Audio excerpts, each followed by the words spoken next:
Hello friends, this is Kevin, aka K-Man1, coming at you with another episode of Okami. In the last episode, we honestly just did a lot of dilly-dallying around here in Agata Forest, but we also opened up the way to the Suta ruins, which we're going to be exploring in this episode. So let's go ahead and get started on that, shall we? Also, this doesn't really play into anything at all, but this is being recorded on Thanksgiving here in the US, so I don't know what video is going up today. I want to say it's Mario and Luigi Part 5, or Okami Part 4. I don't remember off the top of my head, but it doesn't really matter. But happy Thanksgiving, since it's that today. So if you celebrate that, then cool. And if not, then also cool. Because I ain't gonna tell you how to live your life. You're grown. Well, I don't know if you're grown, but you're capable of making your own decisions, probably. That's a pretty oddly shaped statue. Look at all that moss. Must have been here for ages. And what's up with that weird water? I don't think you want to go jumping in there, Furball. How about drawing some lily pads so we can check it out? Well, as you can tell from the purpleness, this water isn't exactly fit for human consumption. And by that I mean we can't draw lily pads on it. Which is not really a huge deal, because, whatever. But we're going to need to figure out what in the world the Dealio is. And I want to say that's just a tutorial on upgrading Amateras's stuff things. So, kind of out of place and weird. But anyways, here's a demon tree thingy, so we're just going to go ahead and bloom it right up. And now, technically, you're just kind of supposed to wait until you have the water purified in order to come over here and bloom this clover. But I figured out in a previous playthrough that you can just do that sort of move. And so, since I am all about getting stuff done, then I am just going to go ahead and do that. You can also come over here and bloom this bud, and we will get an Exorcism Slip S. Very, very nice.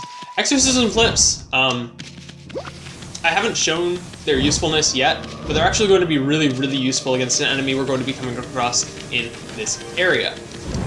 But as always, we will get to that when we get to that. Anyways, here's another tree, so just gonna go ahead and Power Slash and bloom, and it is as simple as that. Got another bud right here to bloom, and Steel Soul Sake. I'm probably never gonna use that. Sorry. I mean, there's nothing wrong with it, and it's a decently good item to use in battle, but it's just not something I ever really find myself feeling that I need, you know? So, coming on into this room, is it gonna throw at us? Okay, camera's being weird. Hello, Mr. Doubletree, there you go. Thank you for trying to hit me. Have a nice day. And I'm just gonna go ahead and jump up here. I could do a lily pad, but it's easier to just jump in my opinion. So, that's what I'm personally gonna be doing. We've already gotten a crap ton of praise in this area. Let me just go ahead and pause and say that. I mean, it's only been like 20, actually, now that I'm looking at it. But I consider that to be quite a bit. Anyways, we can bloom this right here. And it will contain an incense burner. Another treasure. There's also quite a bit of treasure in this area, but that's to be expected since it is, you know, a dungeon. And I thought for a second it was going to be an enemy encounter, but it is not. It is just saying, hey, you can climb up those cliffs over there. And I want to say, if you instead turn the other... You saw nothing.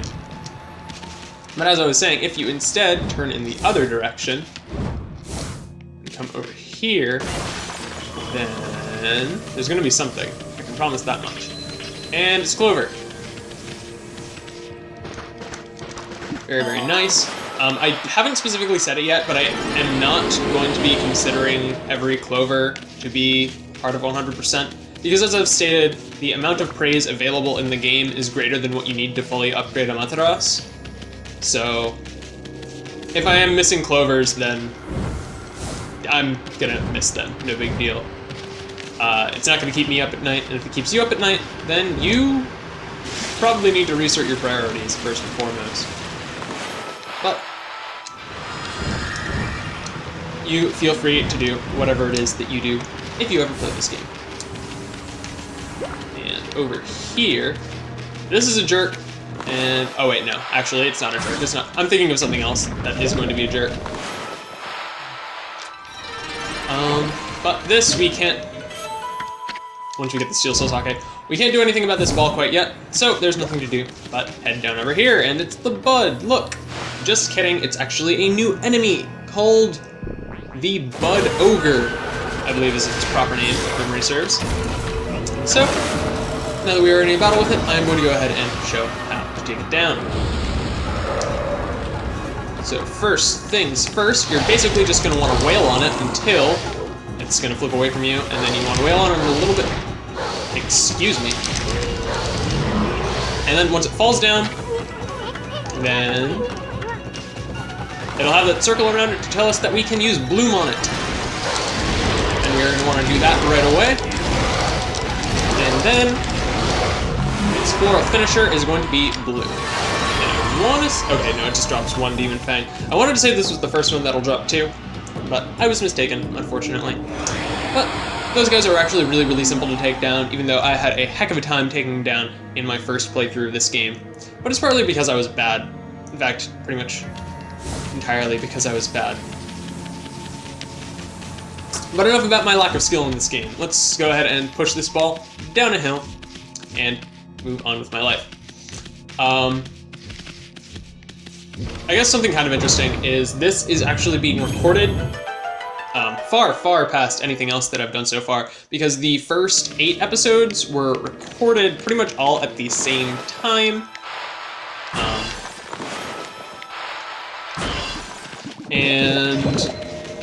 This one is being recorded like after the series has already started, so it's been a little while since I've played this game, so I might be a little bit rusty in some aspects, but hopefully it won't be very, very visible or a concern. Anyways, now it's time for 2 Bud Ogres. And the basic strategy for fighting them is basically the same as if you were only fighting one. That is, whack it around a little bit, and then once it's able to be bloomed, bloom it.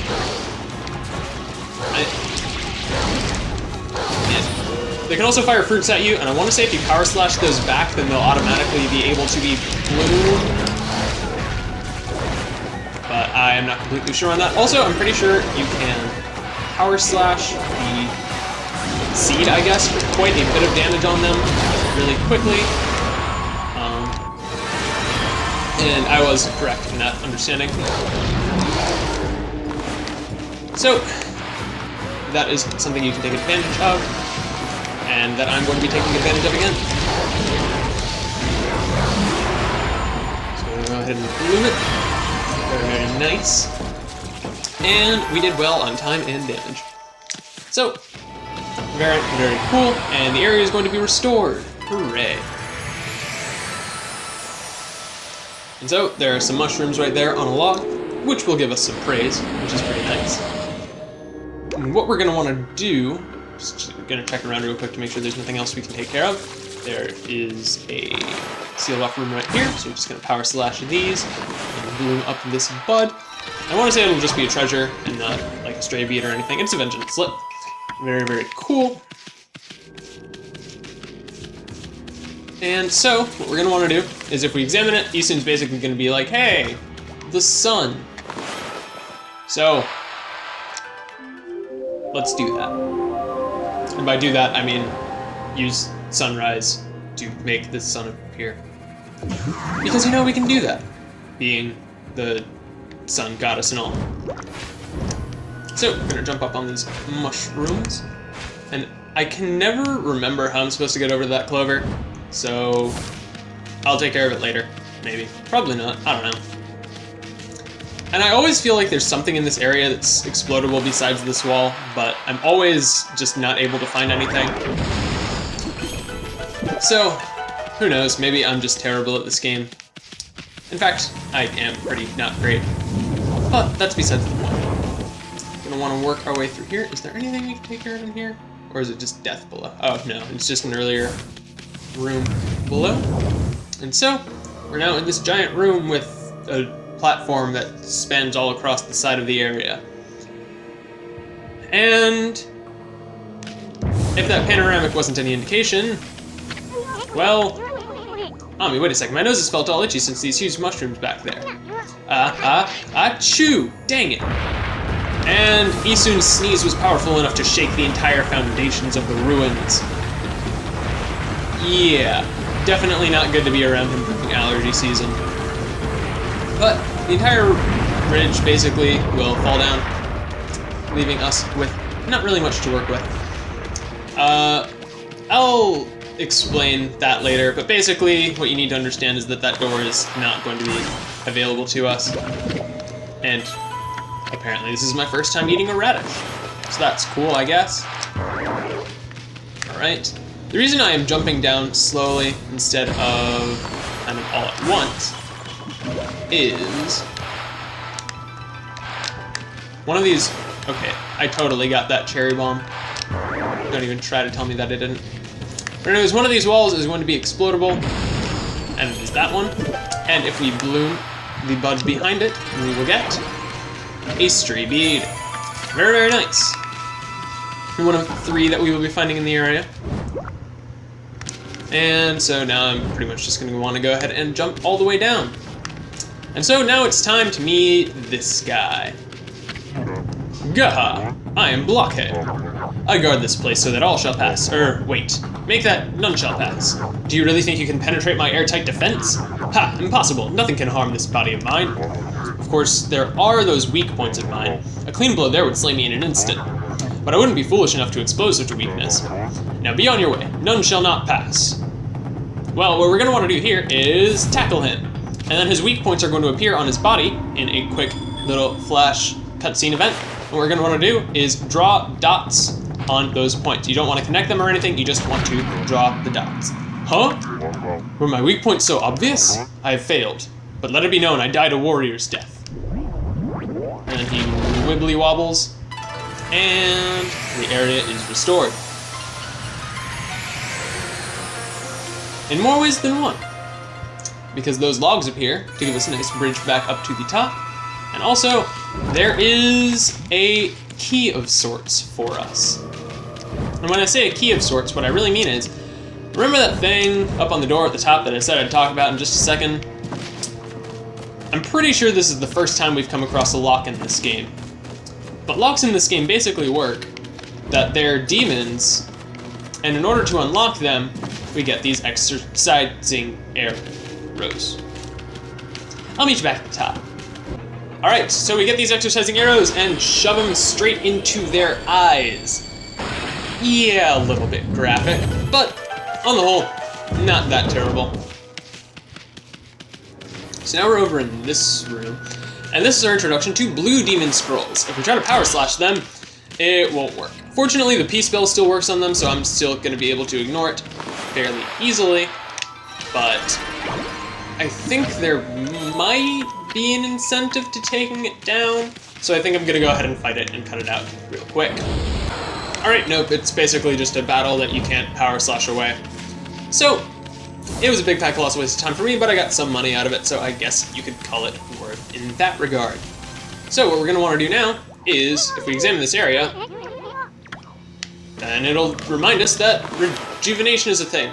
And something that I actually learned between this episode and the last few is that if you hold triangle, then a bigger area will be filled in by the brush when you're doing restoration. Which is a very, very handy tip that I was unaware of before recording the end slate clips. So, something I'm absolutely going to be taking advantage of right now. Come over this way, and there will be a clover, which is very, very nice. And is there anything over here? Seems like no. So, what we're going to want to do, there's a save mirror there, but it's not super imperative to save right at this very moment. Or at least I feel that it isn't. So now in this area, there are going to be these 3 devil gates. That's right, 3 of the dang things. And as, I don't know, as God, it's our responsibility to kill them. And I'm going to go ahead and show at least one of them on screen because, I don't know, I feel like I've been cutting out most fights, and there's no shame in having at least some. Something that I haven't been able to show off is that rosaries basically completely negate Red Imp's ability to block your attacks. Like, they aren't able to block rosaries at all. And as it turns out, I was right that if you power slash a Bud Ogre's fruit back at it, then it will automatically make it bloom. Oh, thank you, cabbage. It will automatically make it bloomable. So, that was that fight, pretty quick and easy. And we get Spirit Globe L's, which restore 3 units of solar energy. Not that it matters because I didn't take any damage at all. So, we've got these two right here. Well, these two buds that we can go ahead and bloom. And they're going to contain money and a potion. Cool. So, on to the next Devil Gate. By virtue of there being 3 of them, I feel like they've made the fights quite a bit shorter. And since these are required, I figure it's probably best to go ahead and show them.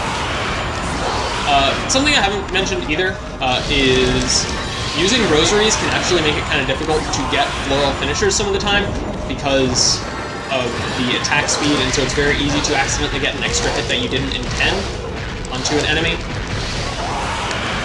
But fortunately, that hasn't been a big concern to me on this particular playthrough yet, and hopefully it will not become one.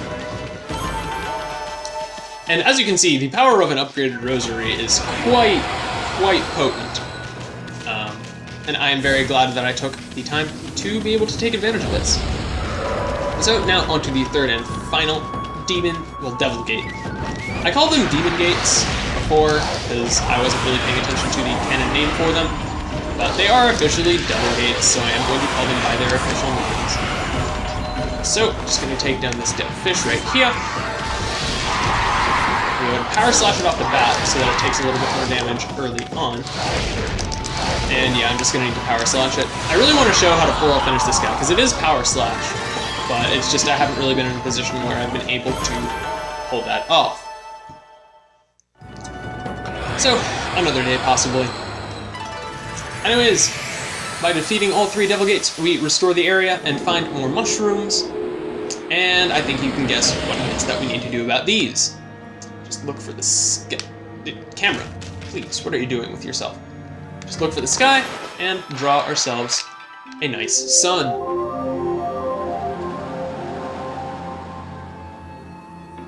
And I'm not very familiar with fungus biology, but I'm pretty sure most funguses actually are like specially adapted to grow in very low sunlight, to the point where exposing them to harsh sunlight like this would actually cause them to wither rather than grow. But again, I'm not an expert on fungus, so I don't know, I could be dead wrong on that. I am open to the possibility. So what we're going to want to do over here is break all these things. And I got all of them in one slash. Very, very nice. And it turns out that they were the source of the evil death water that has been in the area. And so by destroying them, the entire area automatically gets restored to its perfect beauty. Don't you wish this pollution worked in the real world? Just by destroying the basic source of it, you can automatically restore nature to its beauty. Unfortunately, that is not quite how things work in the real world, but no major worries there. Well, I guess major worries because, you know, pollution. Looks like the poison that was polluting this water has completely cleared up. Now it looks like a great place for a swim. There's even a waterfall. I bet it'd be loads of fun to go straight down it. What I meant was a playful dog like Ume might do that. I haven't forgotten about what we're looking for. Have you? And of course, I haven't given up on hunting down some treasure either. Speaking of treasure, there's a chest right over here. And I don't remember what it contains, and it's the map of Suta Ruins. Very, very nice. I haven't shown the map thing area, but if you don't have the map, then it's just going to show up room by room. But if you do have the map, then it's going to make everything show up. Which is pretty nifty, I guess. So now that the water has cleared up, kind of like Easton said, you are going to want to take a swim, but you're going to want to turn right back immediately. And you can't tell, but this rock is able to be exploded with a cherry bomb. So if we work our way through, then there's going to be a bud back here, and it is going to contain none other than a stray bead. And so, with that in hand, and the poison jug heads destroyed, I think that is as good time and place as any to go ahead and say that in this episode, we came here to the Suta ruins and worked our way through some of the puzzles in the area, and in the next episode, we are going to hopefully be finishing up everything that there is to do here. See you guys then.